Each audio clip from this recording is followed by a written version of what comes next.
একইভাবে Bangladesh national team selection নিয়ে একটা বড় আলোচনা রয়েছে। মুস্তাফিজ এবং রিশাদ প্রসঙ্গে অবশ্যই আসতে হচ্ছে, এবং সেই সিলেকশনের প্রসঙ্গটা আসছে এই কারণে, কারণ ভারতীয় ক্রিকেট বোর্ড এখানটায় আবার তারা অসাধারণ প্রফেশনালিজমের পরিচয় দিয়েছে যে তারা তাদের টি-20 বিশ্বকাপের স্কোয়াড 15 সদস্যের স্কোয়াড দিয়ে দিয়েছে। শুভমান গিল সেখানটায় নেই, ভাইস ক্যাপ্টেন হবার পরও তিনি নেই, কারণ আউট অফ ফর্ম। লাস্ট 15টা ইনিংসে তার রান কিংবা স্ট্রাইক রেটে খুব বেশি সন্তুষ্ট হতে পারে নাই ম্যানেজমেন্টের সদস্যরা। যদিও স্ট্রাইক রেট 137 প্লাস, রান যেটা করেছেন সেটা এভারেজ হচ্ছে প্রায় 25, এরপরও সেটা গুরুত্বপূর্ণ হয়ে ওঠেনি। কিন্তু বাংলাদেশের ক্ষেত্রে আপনারা যারা big fan of Jaker Ali, sure থাকেন he is going to be the part of the world cup squad. কিভাবে, সেই আলোচনাটা অন্য একটা কন্টেন্টে করব। ডিসকাশন করতে চাই মুস্তাফিজুর রহমানকে নিয়ে। এই মুস্তাফিজকে নিয়ে আলোচনা যেটা আমরা করব, সেটার পুরোটা জুড়েই আসলে অনেকগুলো প্রেক্ষাপট রয়েছে। আপকামিং বিপিএল এ রংপুরের হয়ে তিনি খেলবেন, রংপুর ডেফিনেটলি আমার কাছে মনে হয় যে ডিরেক্ট সাইনিং এর ক্ষেত্রে একটা দারুণ ছক্কা মেরেছেন মুস্তাফিজকে সাইন করে, এবং সেই মুস্তাফিজ কিন্তু আইএল টি-20 এই মুহূর্তে সেকেন্ড হাইস্ট উইকেট টেকার।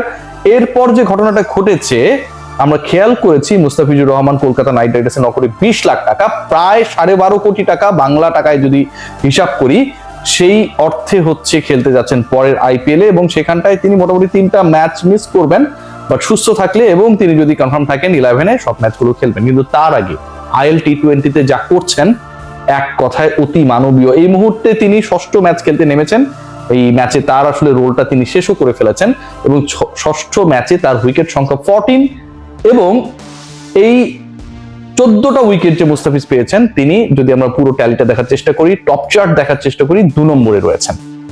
যিনি টপে রয়েছেন তার থেকে একমাত্র উইকেটের সংখ্যায় বেশি, এবং তিনি একটা ম্যাচ বেশি খেলেছেন। মুস্তাফিজুর রহমান আজকের ম্যাচে যেটা করে দেখিয়েছেন অতি মানবীয়, কারণ আপনি 1 ওভারে একবার 3 উইকেট পেতে পারেন। টি-20 কথা বলছি, কিন্তু it's not about the 50 ওভার্স cricket, যেখানে একজন বোলার 10 ওভার বল করার সুযোগ পেয়ে থাকেন। Only 4 overs you are having. আপনি একই লিগে, কম্পিটিটিভ লিগ, ইন্টারন্যাশনাল টি-20 লিগ, আইএল টি-20 যেটা দুবাইতে চলছে, সেখানটায় তিনি দ্বিতীয়বারের মতো একই ওভারে 3 উইকেট পেয়েছেন, over hat-trick again by the Fizz. এবং এদিন যে কাজটা তিনি করেছেন, টপ 2 জন রান স্কোরার প্রতিপক্ষের যারা ছিলেন তাদেরকে তিনি ফিরিয়েছেন, তাদেরকে ফিরিয়ে যে স্কোরটা হওয়ার কথা ছিল প্রতিপক্ষের, সেই স্কোরের মেরুদণ্ডটা আলটিমেটলি মুস্তাফিজুর রহমান তার ভেলকিতে ভেঙে দিয়েছেন। ভিন্স এবং ওমরজাই যে পার্টনারশিপটা, সেই পার্টনারশিপটা জমে উঠেছিল। মনে করা হচ্ছিল যে এই পার্টনারশিপটা যদি আরো 3-4 ওভার স্টে করে, দেন মুস্তাফিজের দলের টার্গেটটা হতে পারে প্রায় 250-র কাছাকাছি। কিন্তু শেষ পর্যন্ত আমরা সেই জায়গায় একটা অসাধারণ ওভার দেখলাম বাই ফিচ।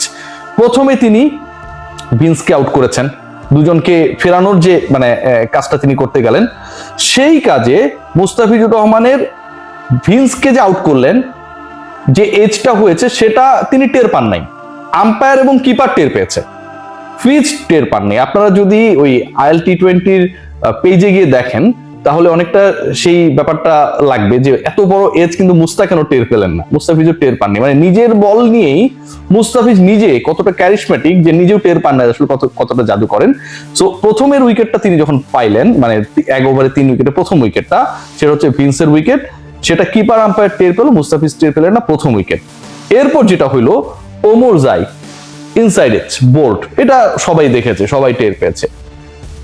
এই 2টা উইকেট পাবার পরে এবং এই 2টা উইকেট লাভ করার পরে যখন মনে করা হচ্ছিল যে আলটিমেটলি আরেকটা উইকেট যদি পায় মুস্তাফিজের দল, বা মুস্তাফিজ এই ওভারে যদি আরো একটা উইকেট নিয়ে নিতে পারেন, যেহেতু দুজনকে ফিরিয়েছেন তিনি সেট উইকেট, সেই জায়গায় তার দলের কাজটা খুব সহজ হয়ে যায়। সেই জায়গায় মুস্তাফিজ সাকসেসফুল। এবার তিনি ডিকসনকে বোল্ড করেছেন, এবং তিনি যে ডিকসনকে বোল্ড করলেন, ঠিক প্রথমে যে উইকেটটা তিনি পেয়েছিলেন ভিন্সের, সেই উইকেট পাবার পর যেমন টের পান নাই কিপার এবং আম্পায়ার, টের পাবার পর ফাইনালি হচ্ছে সেই আউটটা কিপারের অ্যাপিলের প্রেক্ষিতে হয়েছে। ডিকসনের আউটটা মুস্তাফিজ বোল্ড করার পর টের পান নাই যে তিনি বোল্ড হয়েছেন কিনা।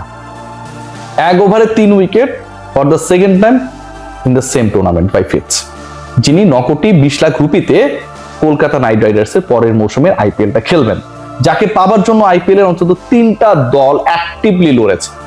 দিল্লি শুরু করেছিল, চেন্নাই রয়েছে ছিল, কলকাতা কিনেছিল। সেই ফিচ যেই ফর্মে রয়েছেন, আমার কাছে মনে হচ্ছে এগেইন এনওসি সংক্রান্ত জটিলতা যদি বাংলাদেশ ক্রিকেট বোর্ড থেকে না থাকতো, মুস্তাফিজ যদি একদমই শুরুর স্লট গুলোতে থাকতেন, মানে মুস্তাফিজকে যখন ডাকা হয়েছিল তখন প্রায় 100 জন ক্রিকেটার তার আগে ডাক পেয়ে গেছেন, অথচ পাথি রানাকে ডাকা হয়েছিল ফার্স্ট 20-র মধ্যে।